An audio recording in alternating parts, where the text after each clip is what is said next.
Арыбаңыздар, урматтуу замандаштар. Бүгүн мен СМИде, соцсетте Бабанов менен мен экөөбүз отуруп кол кармашып 2022-жылы болгон иш боюнча жообун берейин дегем. Себеби бул соцсетте талкууланып атат бүгүнкү күнү.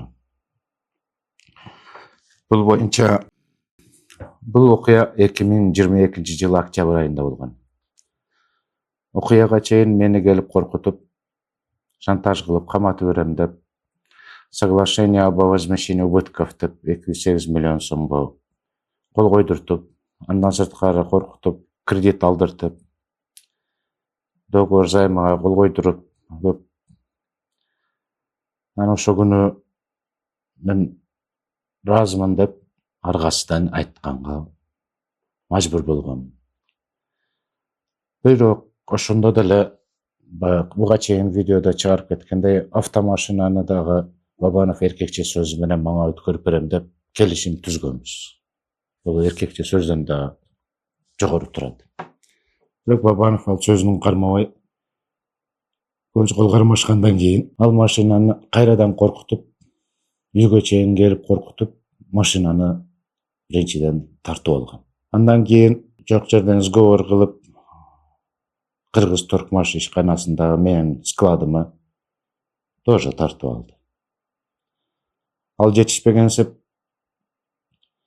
жалган күнөөлөрдү коюп, өзү кол кармашып металлоконструкцияны саткандан кийин, өзү скидка кылып берип, өзү кол кармашып аткандан кийин, ошонун айырмасын металлоконструкцияны мени убыток келтирди деп өзү келтирсе дагы жалган күбөлөрдү коюп,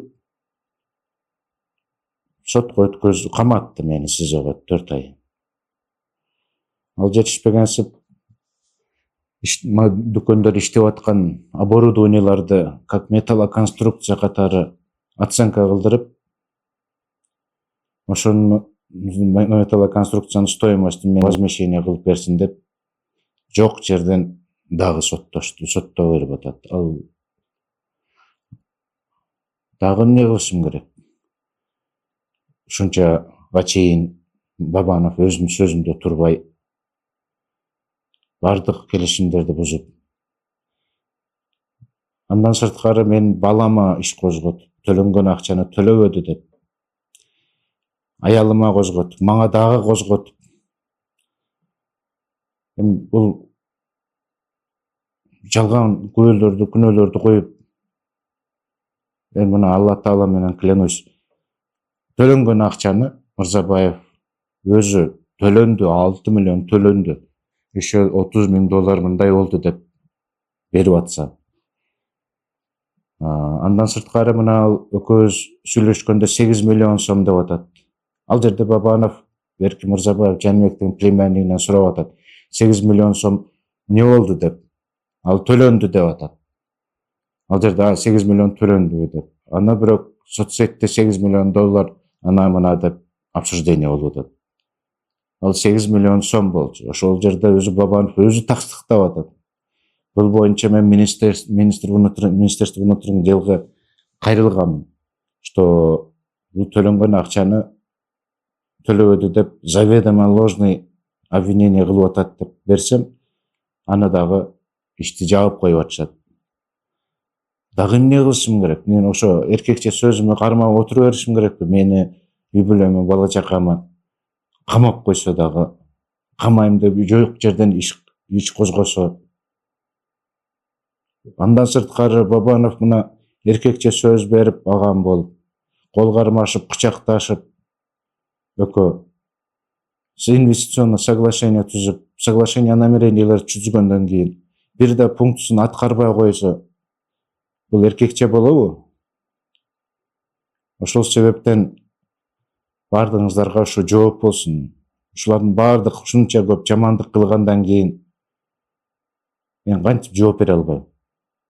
Мен жооп бербей эле жөн эле айтып жатам еще. биздин мамлекет башчыбызга, урматтуу президентибизге кайрылуу жасаган.